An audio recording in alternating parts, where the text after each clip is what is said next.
thank you so much for coming today, and we want to get through the preliminaries so we can get on to our meeting, and we have a really packed meeting today. I'd like to welcome you to the February Economic Business Forum, sponsored by SEDCOR, your Strategic Economic Development Corporation. And I'm Patricia Callahan-Bowman, the chair for this year. And I'd just like to say a little word about SEDCOR, lead economic organization for Marion, Polk, and Yamhill counties. And in that respect, we bring in new business and we help the business that is here expand and flourish in this community. And thank goodness SEDCOR is here. And we're really good at that. Over the last 2 years, we've worked with companies to invest more than $93 million in the economy in this area, and that equals about 1,300 jobs that were retained or created. So we're pretty excited about that. Before we begin, we'd like to thank our sponsors for this year, for the forums. I'd like to thank MAPS Insurance Services, Northwestern Mutual, PGE, Chemeketa Community College, Kaiser Permanente, Fisher Hayes, Joy, and Allen, Oregon State Credit Union, and the Umpqua Bank.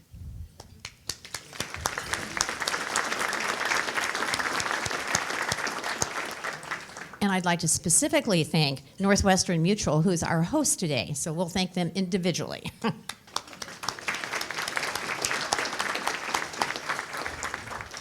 And we have some pretty exciting events coming up that I'd like to let you know about, so be sure and get your cell phones out and put it in your calendar.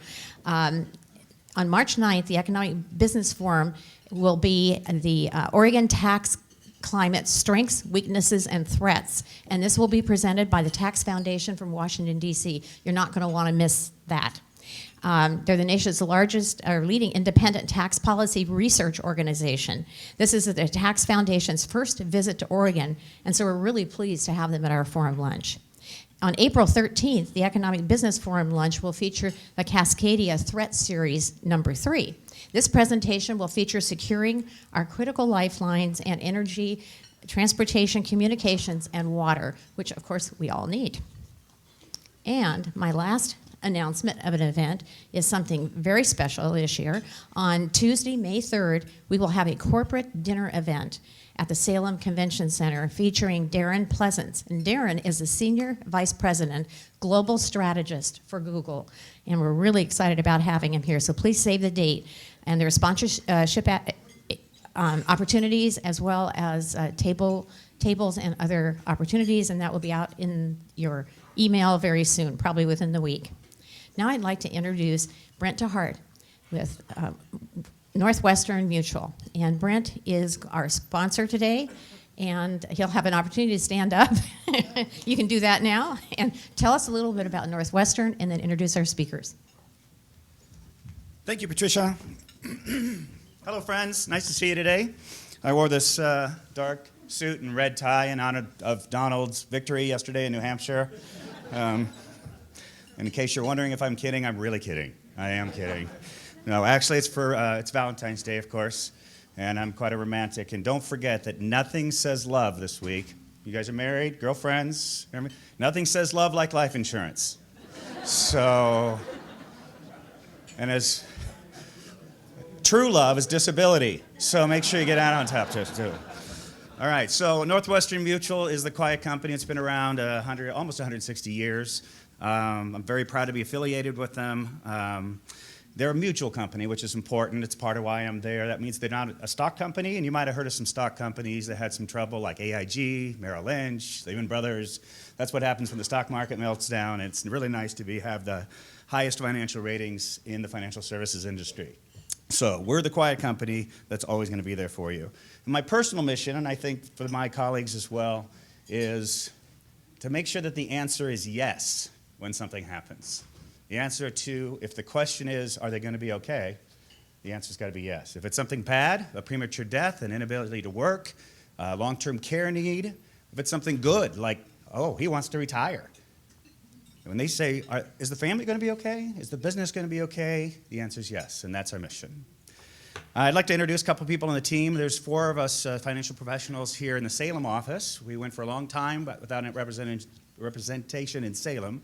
So it's really nice to have a team of 7, actually, in the Salem office. So I'd like to introduce Jared Virtue. Jared, stand up. So Jared's a young man, graduated from Willamette with a name like Virtue. How could you not sign him up, right? And there's multiple generations in our office, so we have a planner to holistically plan. If you've got young professional kids, Walt Beglau, then you can hook it up with a young professional that'll carry them through as a mentor into a financial services practice. Jared, thank you. And Wendy Laudette. Wendy is my AFR, my Associate Financial Representation and Representative. And a lot of you know her from her nonprofit work in the community, and you can't have her back. So Wendy's wonderful. We make a great team, and there's a couple other professionals who could make it today. Thank you. So, my friends, and I think you're all my friends, except a couple of you, I see. I care about you, and I care about what I do. I have a lot of passion for it, though it's kind of nerdly, but I want the answer to be yes for your family, for your kids, for your estate, for your legacy, for your business. So we'd be happy to help. Real quickly, what we do, we insure all the way from making sure your kids are insurable as adults to moving estate, taxable assets out of an estate into a tax-free asset, protecting families, businesses, and nest eggs. And, of course, my personal passion, maximizing how much money you have to spend in retirement. I want to maximize how much you spend and minimize how much goes to Congress. Everybody likes to not send money to Congress, hopefully. All right, that's it. And now I have the pleasure of introducing our commissioners. I'm going to read their 3 bios and let them all come up here and get through their presentation. So, Janet Carlson, Commissioner Janet Carlson, elected to the Board of Commissioners in November of 2002, reelected in 2006, 10, and 14. And her accomplishments as a commissioner include raising community awareness around prisoner reentry and reinvigorating the Marion County Fair.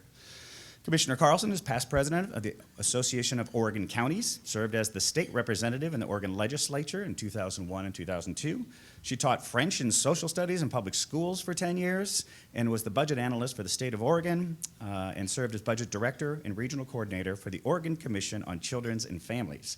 She's a summa cum laude graduate of Willamette University, go Bearcats, and holds a master's degree in political science from Brigham Young and a PhD in education in public policy from the University of Oregon. She's been a busy lady. Sam Brentano, Commissioner Brentano, sorry, even told me how to pronounce it. He's the first appointed to the Board of Commissioners in 2003. Should I tell the truth, Sam, on how you got appointed? So there was this vacancy, see, because I had filed for his seat, and the guy resigned, and then Sam swooped in and got the appointment. So for that, Sam, I'd like to thank you.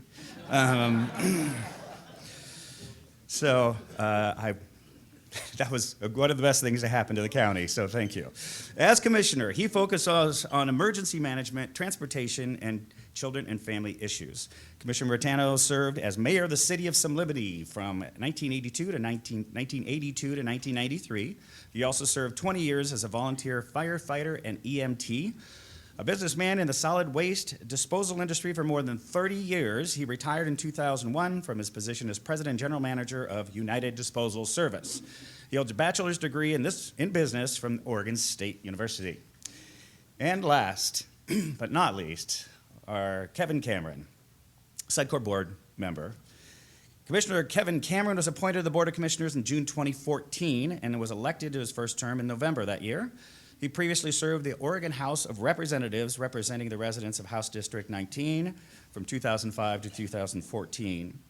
Commissioner Cameron has over 40 years' experience in the hospitality industry as an employee, a manager, an entrepreneur, and a business owner. He's been an active member of the Salem community and served in volunteer positions with Morningstar Community Church, Battle Creek Little League, OSU Alumni Board, Cornell University, among others. And we all know there are among others. A lot of service, Kevin. We appreciate it. Commissioner Cameron holds a bachelor's in science in business and marketing with a minor in science from Oregon State University, and in 2011, he received an honorary doctorate from Cornell University. Those are the abbreviated bios for our 3 commissioners. We are well represented, folks. Please welcome them.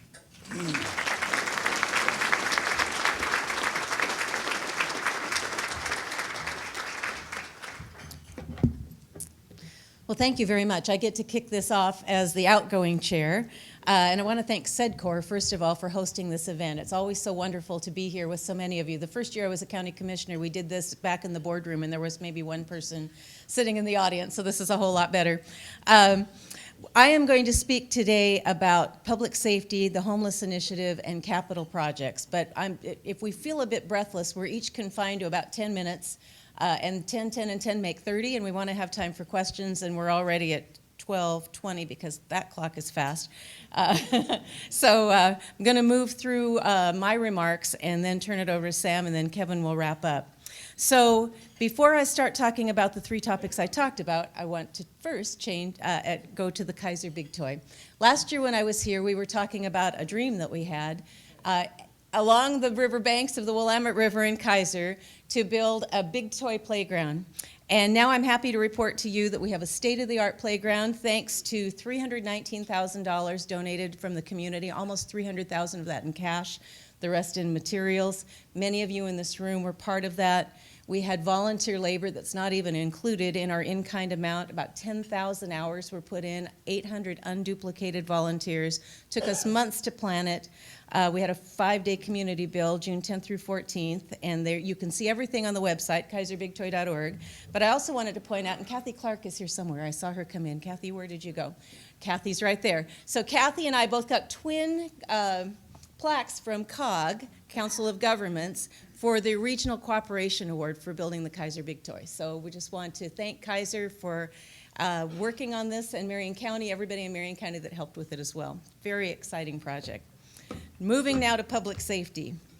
Public Safety Coordinating Council. So I've been chairing the Public Safety Coordinating Council for probably about a year and a half now, and we've been working on a thing called Justice Reinvestment. I talked about that a bit last year as well. I counted at least 5 people in this room that are part of the Public Safety Council. Would you stand up just real quickly? We've got the Sheriff, Walt, Fay, Anna Peterson, Don Frederickson's one of our citizen members, so thank you all for being here. We worked for a year to develop our plan for around $3.5 million over 2 years that comes from the state to help us in 3 areas: recidivism reduction, prison diversion, and victim services. So just briefly, recidivism reduction. So recidivism's that revolving door. Someone gets out of prison, they go right back to prison. We have about 3,700 people right now on parole and probation in Marion County, about 600 that come out of prison every year. 92% of those people are from Marion County, so if you think we're taking care of somebody else's people, nope, they're ours. And we want to help people transition successfully back to the community. We've had a reentry initiative that's been wildly successful. Since 2002, we were at about 36% recidivism rate, dropped it to 14% in 2014. We bumped up just a little bit in 2015, but that's pretty amazing results.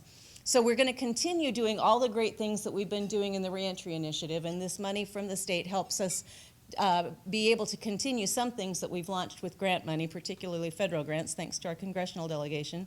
But we're also working on prison diversion. So that 3,700 number may go up because we may be seeing more people going on to probation than going to prison if they are nonviolent property and drug offenders. And so the idea is that we need to hold people accountable, keep the community safe, and at the same time wrap the same type of services that we've been doing for people who have been to prison first with folks that are just going into the community. So those things would include our great mental health services, substance abuse treatment services, mentors. We have a new family sentencing alternative pilot program that we're working on that the sheriff and the district attorney have put a lot of effort into. We're aligning our drug courts to perhaps take on people that have a bit more risk in those drug courts, and we can divert them from prison. So then the third leg of the stool is victim services, and those are so important because when we look at the overarching philosophy, the number one thing we need to keep in mind is what are the needs of the victims. Oh, it looks like that actually fell down quite a bit. We had a 3-day assessment tour with Alliance for Hope International. They came to Marion County and actually looked at all of our services that we have for victim services, came up with a report. If any of you want a copy, I'd be happy to email it to you. 28 recommendations, and we're going to be digging into those over the next few months with our Public Safety Council, our Community Corrections Board, Children and Families Commission, and so on. Also, we're holding town halls all over the county. In the rural areas, we're going to pretty much every neighborhood association. We're going to do a big telephone town hall in Salem and Kaiser on April 28th, so you may be getting phone calls for that, to take input from people on what we can be doing in public safety and what you see as the needs of our county in public safety. And a couple other areas before I jump to homelessness. Marijuana, big issue. That was not passed in Marion County. I think it failed by 51.16% or something like that. So we are referring it back to the voters in November to see if the voters of Marion County want to make marijuana legal in the unincorporated areas of Marion County. So this doesn't affect anybody within the city limits. And there's a broader range of things than we worked on with medical marijuana, because it's not only the retail/dispensaries, but it's also processing and growing and those other types of activities that go on with marijuana. So while we send that out to the voters, and we're sending a second measure out as well that says, all right, if you want it to be legal, can we add the 3% local tax onto the state tax so that we can have some funding for our law enforcement people to be able to handle the additional workload that they're going to have. But we're also preparing, in case the voters say that they want it to be legal, with ordinances so that we can regulate that processing and growing in the retail. And I see George Gravenhorst sitting out here. He's been involved for many years with our Planning Commission. And George, I don't know if they've asked you yet, but we're thinking of sending that to you and the Planning Commission so you can help us figure that out. Youth Development, our Children and Families Commission is taking a much stronger focus on that area. Faye Fagel from our Juvenile Department leads our Youth Resources Action Team. We're looking at our priorities, our youth employment, a real critical area about how do we get youth the skills that they need to get the jobs that we have available here in the county, a coordinated grant writing initiative so that we can expand our resources, and an approach called Family Checkup, where we can work with troubled youth and families in a system-wide approach throughout Marion County. So now to the homelessness initiative. This really came out of the Public Safety Coordinating Council also, but Mayor Anna Peterson, who serves on there, requested that we add it to our agenda. We had a presentation, we did a follow-up meeting, and out of that was launched the Mid-Willamette Homeless Initiative. It is led by 4 co-leaders. It's an independent task force, myself, Mayor Peterson, Mayor Clark from Kaiser, and Jennifer Wheeler from Polk County. Our first meeting is February 17th, 4 to 6 in the Anderson Room at the Salem Library. We're going to be taking a whole new look at homelessness, and we're not here to take over the good work that's being done by nonprofits and other groups across our county. We just want to kind of kick it up a notch and see if we can bring some resources to bear, some new ideas to bear, that we can help be a catalyst to get things moving to help address that problem, which is not just a Salem problem or a Marion County problem. It's a national problem and an Oregon problem. So it's something that we need to be able to deal with. And finally, capital projects. You might have seen the article recently in the Salem Business Journal that I wrote. We, through the recession, had needed to focus our revenues on trying to keep our services going and our employees employed. And now that there's been a little bit of a breather in that and tax revenues are coming in a bit better, we are looking at doing some of our long-needed deferred maintenance. The Health Department building is currently being remodeled. You might have seen that if you're driving out Center Street. We're looking at doing some improvements on the jail campus, a new parole and probation building, a new central command center. And then we're also looking at refurbishing the Juvenile Department building, which is very old and in very much need of remodeling. So we may have to borrow some money to do that, but we have a very low debt ratio in Marion County, and we think that we can put the money together and do that prudently. So we're pleased that we can improve the facilities that we have for Marion County so that they will last us longer and our employees have a great place to work. So I just want to say I very much appreciate the opportunity to work with my fellow commissioners. We work very well together. We have a good time working together, and we get a lot done. And with that, I will turn it over to Commissioner Brentano.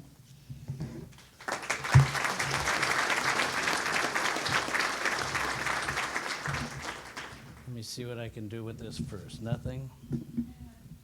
All right, we'll just try. I'll just bend down a little bit. That's not too hard for me. First of all, thank you for making this opportunity. This is really one of the best ways that we have to get out the message of what Marion County does, both for in our own operations and for our citizens. And Janet already went over it, but we're really happy to have this opportunity. And one of the reasons is because I kind of want people to know what we do. And I get asked this all the time, and I don't ever have a good answer. They say, well, so is that commissioner thing, is that a real job? And I went, yeah, Yeah, it pretty much is. As a matter of fact, I go through a whole litany of things, and pretty soon I think it's important too. But it is. But I serve and represent Marion County in about 20 different committees. So if you got 10 minutes to try to talk about the highlights of them, I just bore you to death going down the list, and the other commissioners have similar numbers. And we individually do these things, but yet we're all responsible for all things. When big issues come up, we bring them together and come up, and I'll get into one of them, solid waste, is in the near future. And Dan Clem's right here, and I just say yes this time because I always try to be positive, and when I look over my list, it's really not. I don't know how you make it that way.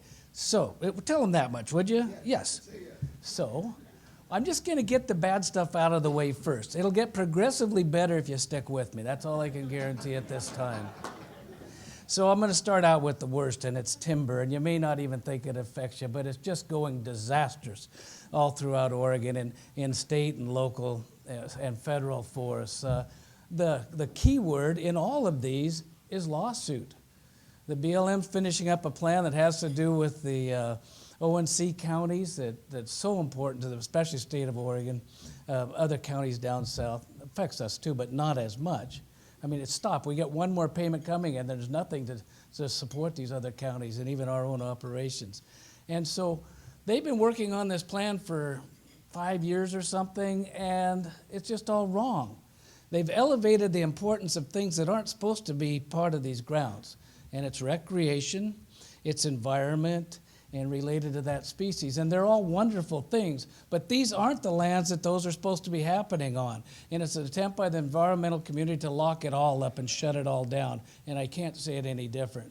So, for example, on recreation, they've raised the value of it. Well, if you remember algebra, you raise a function, the formula changes. Well, suddenly it has as much influence and importance as jobs and activities in communities and revenues for counties, and even more important, managing the forests. And they tell us, I'm sorry if I sound flippant, but they tell us that a couple of hikers driving up through the canyon and stopping at Detroit, having a burger and going out for an afternoon hike is just as important as real jobs and activity in the forest and real management of that forest, primarily thinking of forest fire. In fact, I say the only economic plan that says is when these forests burn, there will be a local contribution from the conflagration firefighters that come in to put it out. It's just bad. The same thing's going lawsuit with our forest trust lands. These are state forests. Lynn County's leading the suit. We haven't decided to tag on or not, but I suspect when we do, we will. But it's just the same function. They're not regulating these to provide what the lands are supposed to. So I'm going to get off that, but it's just a huge problem.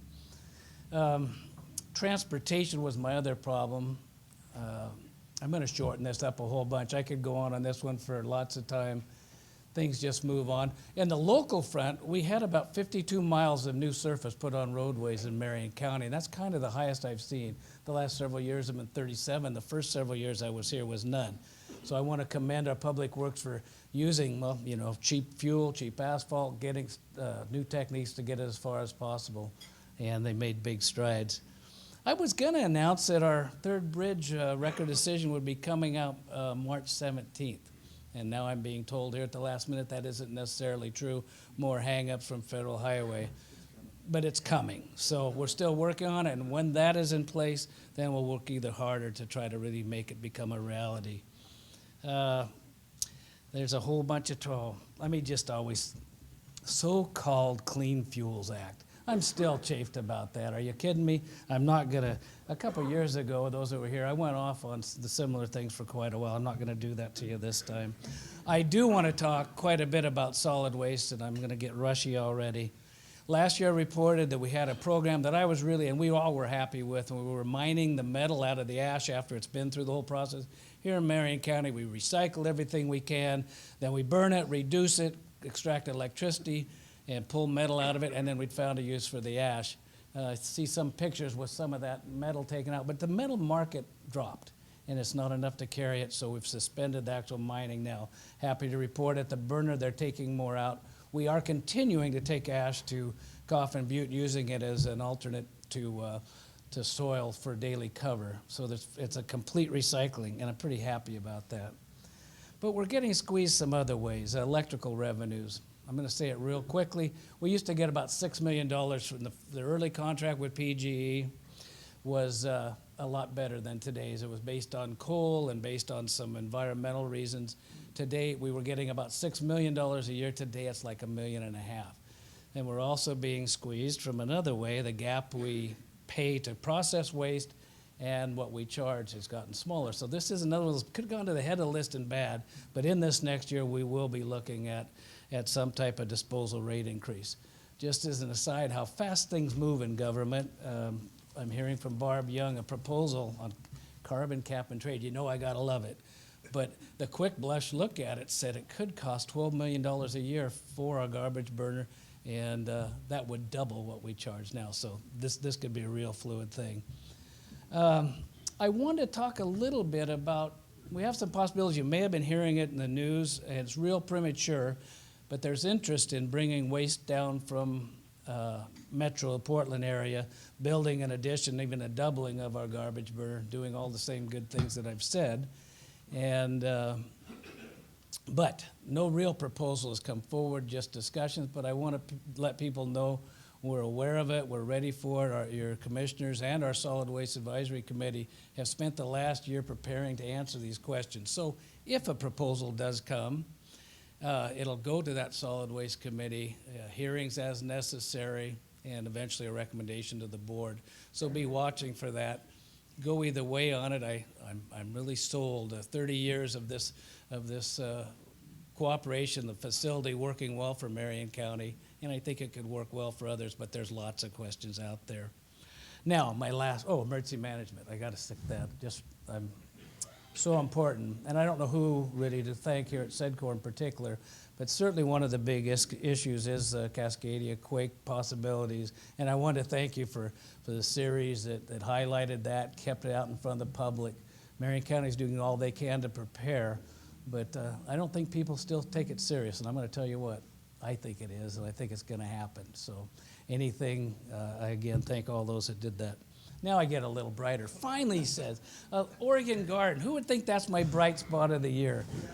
I know. Oh, Jerry, no, it's really doing well. There's just so many good things. The numbers are up. The operator's Moonstone, their lodgings are up. Of real significance to me is the city of Silverton never made the connection with the garden, and I think they are now. And evidence of it is that they chose the Oregon Garden as the business of the year for Silverton. And I think they really recognize finally that when the garden succeeds, downtown business merchants will succeed. And then we have all the good things that why Marion County was involved to begin with, to showcase our nursery business and highlight our products and the tourism aspect. And I think it's really coming together. We've hired a new executive director for the foundation. I should have made sure he was here, Mark Hunter. He's doing a great job. And things are whole bright. And activities. I forgot the biggest one. And it's going to happen, apparently. I just checked on it yesterday. A big expansion of the garden, 80 acres, going down towards, now I'm forgetting the name of the people, but the Pettit Lake. And then those properties, lodging, a pub, new activities. Again, a chance to reinvigorate the whole thing, and I'm really pleased about it. They also had an event, and I'm going to wrap up with this, that I really had a good time, and I hope maybe some of you went, called Christmas in the Garden. Just delightful. Kevin, stick with me. It's just delightful. I'm not going to interrupt you. Do you mind? Lights, vendors, ice skating. And so, Kevin's looking for a picture, and I'm going to explain this to you. I treated my large extended family to a night up there, and then those that wanted went ice skating, and they took this picture. Now I know, so you're gonna think, so what? He couldn't put it up on the big board? Well, I got to explain that. Can I just give you a little? That's me. Yes, it is. And I wanted you to kind of know. I brought it up, so the vitality, style, and flair. I think you can recognize that real quickly. But where I thought you might get confused if I blew it up, you'd look at my eyes and see that certain amount of unsteadiness, and I thought you might interpret it for fear. Well, that is not the case, and that's my explanation. This was actually, I had to go around 3 times. Now listen to this. I had to go around 3 times to go slow enough for the camera. Yeah, I'm pretty surprised too.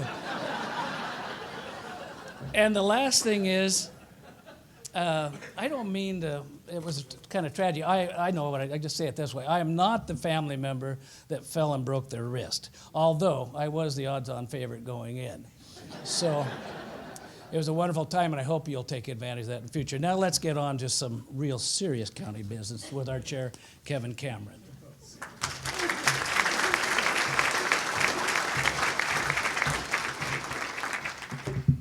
Wow. I don't know if you realized it, but when Brent read our bios, after you read Janet's bio, I leaned over to Sam and said, "Isn't that intimidating?" I always tell people you've got a doctor, a trash hauler, and a hamburger flipper for your 3 commissioners. And if you can't tell, we do work really hard. You could look at our schedules and all the work that we get accomplished, but we also have a lot of fun and get along really well. And we have a great staff. A lot of them are here today.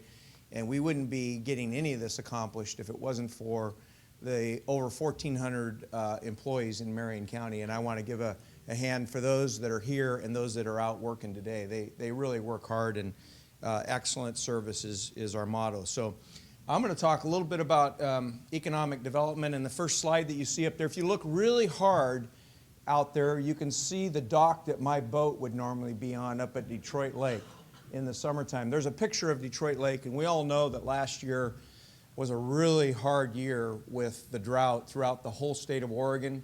We prevented or pushed off declaring a drought in Marion County because of some of the things that we lose control over. But in September, and I think the date's up there, September 3rd, we, at the request of some blueberry farmers who had new stock in the ground, they needed to use well water to keep that new stock going.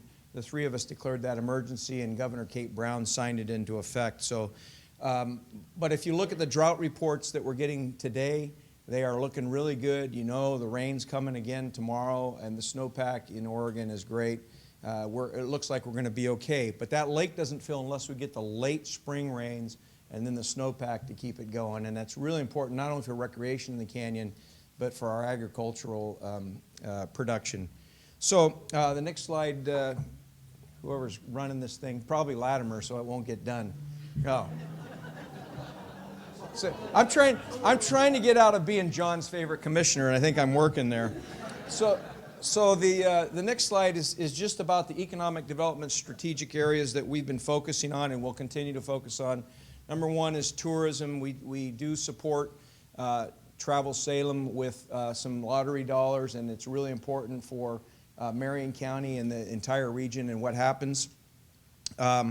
We also talk about the increase in local tourism. We just had an update from Angie Morris at Travel Salem. It was 2 weeks ago, I think, or 3 weeks, last week at our board meeting. Substantial increase here in Salem. In the daily average hotel rate, it was up 9% over last year. That's the rate that people charge per night for a hotel. The occupancy obviously is up and drives that rate. There's been an increase in the number of sporting activities that have been booked here and out into the future. What's that thing that they just had this weekend called? Quidditch. Did anybody go out there? Oh, yeah. Figures. Yeah. People flying around on brooms, you know, but anyways, those are the types of things that Travel Salem is working really hard, and you just need to know that your local lottery dollars go to support that. And Sam serves on Travel Salem's board and has a big impact there. The OSU Extension Service District, thank you to all of you that in this room that helped last November was it November of 2014, to get that passed. The budget or the actual tax revenues this year was the first year that we actually collected tax revenues. There's $980,000 in tax revenues for the OSU Extension Service District. Derek Goodwin is here. We are now a service district, and the Board of Commissioners are the board for that. We work with Derek very closely. This is going to be a really positive thing for our ag community. Obviously, Marion County is the #1 gross receipts ag producer in the state of Oregon. It'll also impact our youth with the 4-H programs and and then the rural communities that are really important. Remember, Marion County has the most cities of any county in the state of Oregon, over 20. We have 20 cities, and so obviously Salem and Kaiser and Woodburn are the biggest. The rest of them are really small, and those programs out there are important for us. The North Santiam River Canyon is another area that we've been working on. All three of us have spent many hours in meetings. Staff has spent a lot of time there.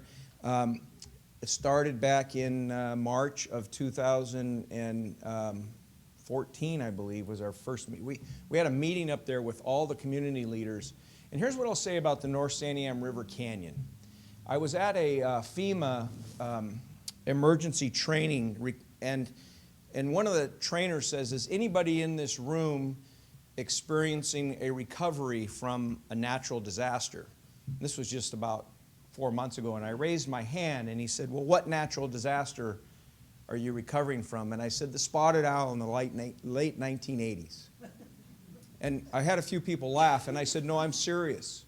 That was a natural disaster that impacted the North River Canyon, the North Santiam River Canyon, and we have not got to a new norm.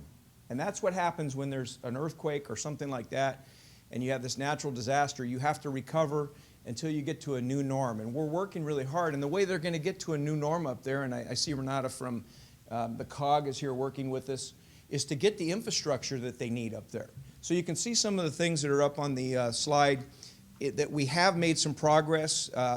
In Detroit this year, they got a FLAP grant, which means it's a federal grant that'll help connect up recreational areas to the lake and some transportation things of $2 million. So you'll see some improvements going on up there over the next few years. Gates, they got a block grant that actually redid their whole water system. If anybody drove up the canyon in the last 9 months, you're seeing gates being dug up, and they're putting in a new water system. Mill City, we did a community grant for them of $5,000 that will help them with their facade. I don't know how many of you have gone by the Cow Building in Mill City, and now it's, what, a chicken place, right? So the Mill City will be able to use those grant monies to help improve the looks of their facility. They got their signs up, their new signs, and so really small steps. Detroit High School, they had a grant for a feasibility study. There's a move up there to see if we can save this old high school and turn it into a community center where they can move their city hall, their fire. I can't say police because they don't have any police up there. And then the Little North Fork has been a challenge, and I see Sheriff Myers is here with us today. His department worked really hard. Last year, because of the drought up at the lake, everybody moved up in the hot weather up to the Little North Fork. And we had a real public safety issue up there, and we sent a lot of his staff to patrol. So we've been gone. We took a tour of that this last year, and Alan Haley is here from Public Works and our Parks Department, and we're trying to come up with a plan that we will implement to help the Little North Fork with public safety and traffic control. If you're the only park in the Little North Fork that doesn't charge for people to come in, guess what happens? You get all the riffraff. So things that we're going to look at is what are we charging people or not charging people, and why, and I won't go into a lot of those details, but we're working on that new plan.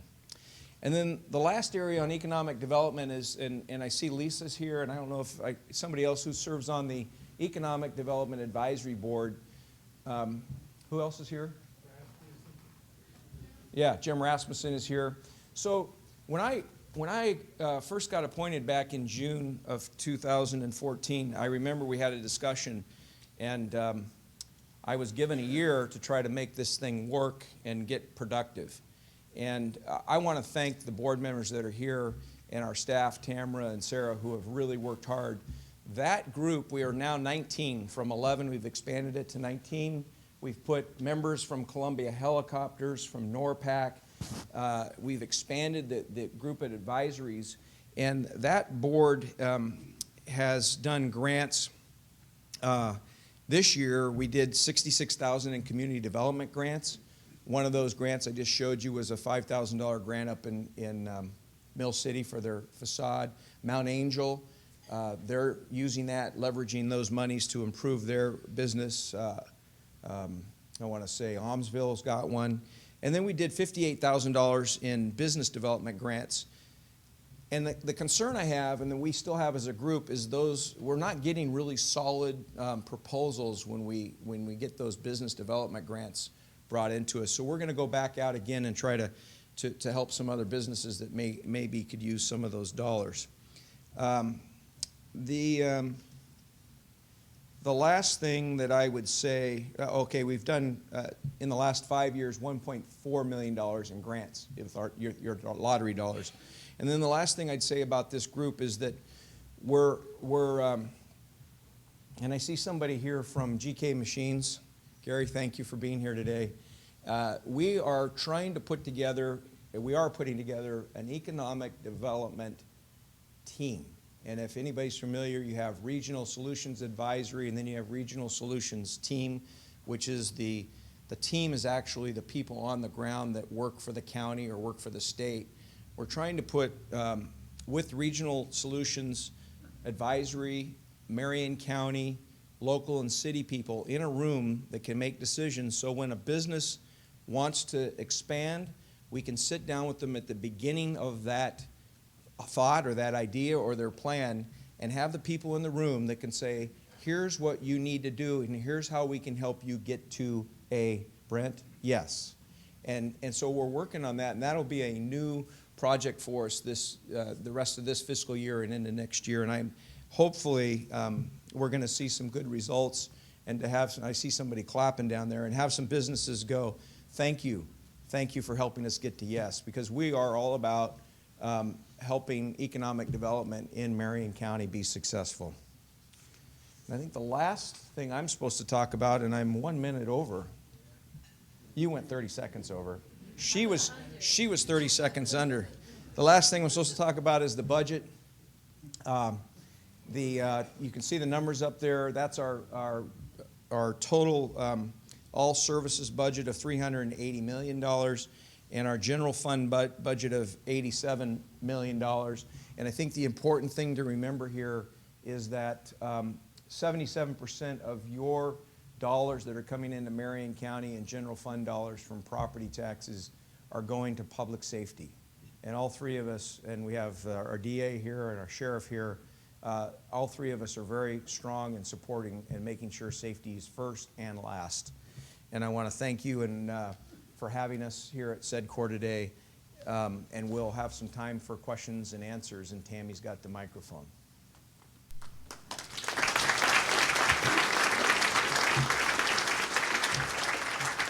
So if you want to raise your hand, I can come over with the mic.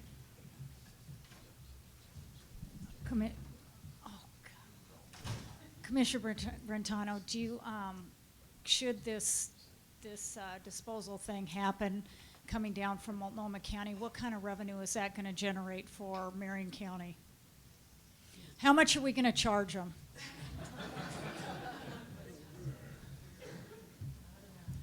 You know, I can't answer that because no proposal has been coming, but in the final analysis, we'll look at it, and it will have to be advantageous to Marion County to be worth the effort, worth the exposure.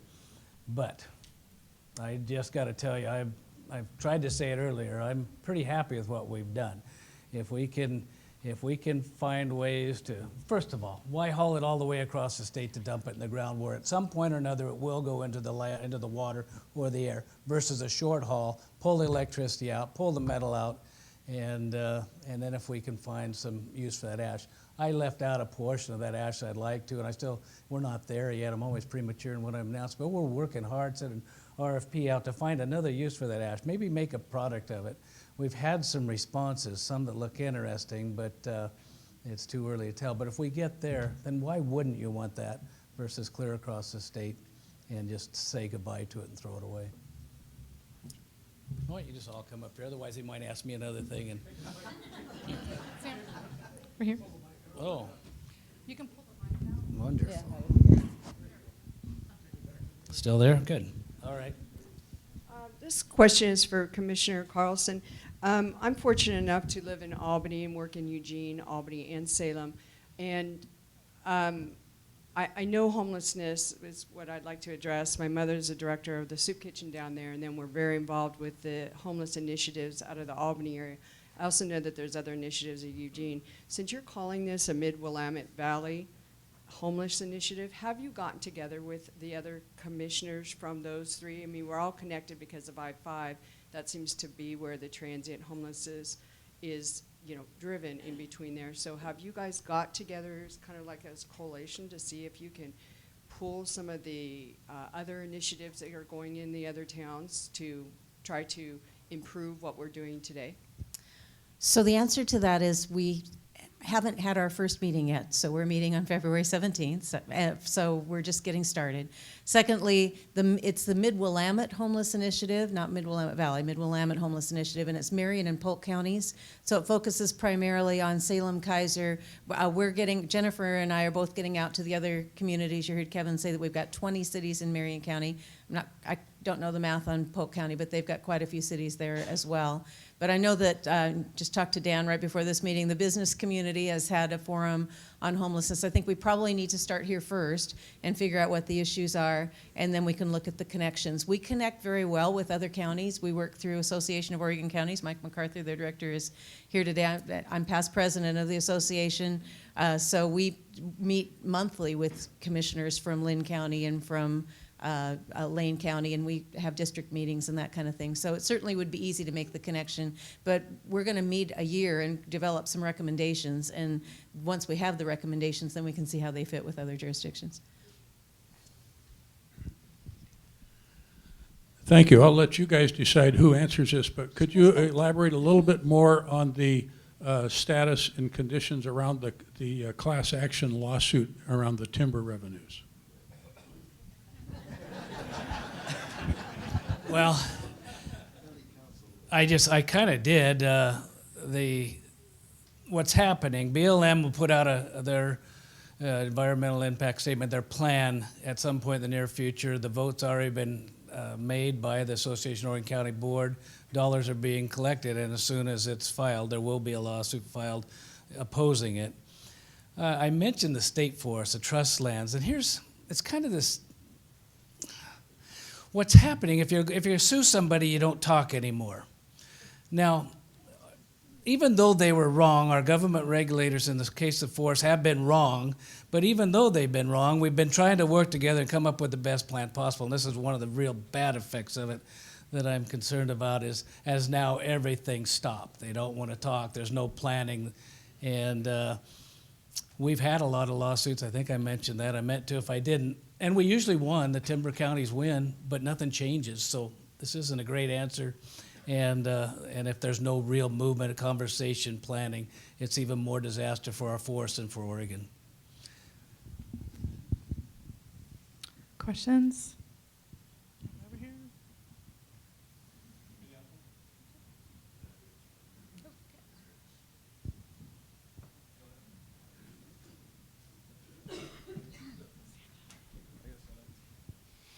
I just want to ask if there's been any due diligence to talk to the state about the seemingly impending minimum wage and the effect that it might have on the county and compression wages for the county. I'll say yes and let Kevin explain.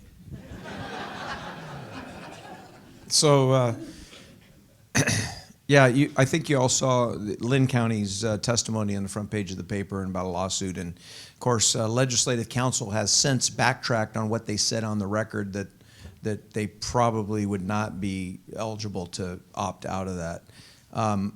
What I would say is that I was in a dinner, Commissioner Carlson and I were in a dinner with the speaker and other members on Monday night, and I brought up, for example, the city of Woodburn. We were in a meeting, the city manager said that this minimum wage increase would cost the city of Woodburn almost 30% increase in their payroll to the city because of their coaches. And I brought that up to the speaker, and her response was, well, there's going to be consequences, and we're trying to minimize those consequences.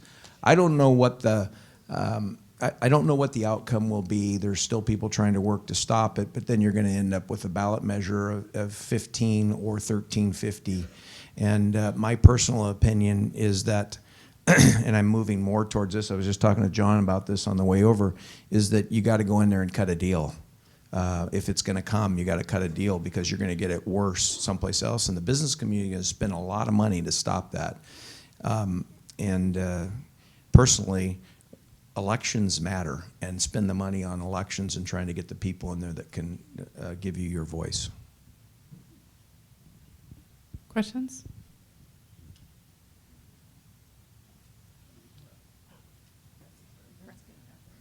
Go ahead, Brent. Stand up. Okay, I'm not enough. This is not a question. It's a thank you and acknowledgement. I know in my practice I have 2 entrepreneurial companies and owners that are growing jobs in the county, and both have been recipients of economic development grants. So thank you for including the speech. Don't minimize the importance for small grants, large grants, medium-sized grants. They do create jobs, and I appreciate you using our lottery dollars to help people create and grow local jobs. Well, thank you, and I just want to, we're all aware, in a year and a half, the Oregon Garden, the end of 2017, whenever that is, the Oregon Garden bonds will be paid off, and that's about $500,000 a year that right now in lottery funds that are going over there to pay those bonds off.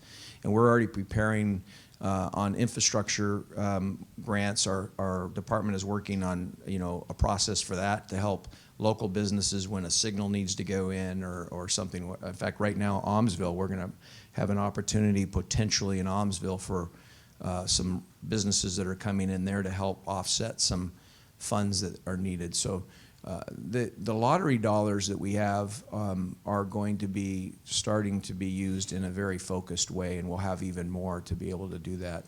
We're also looking at taking some of those grants and turning them into loans that we would have over a longer period of time that could be repaid, and we would be able to use even more of those dollars to help small businesses. Questions?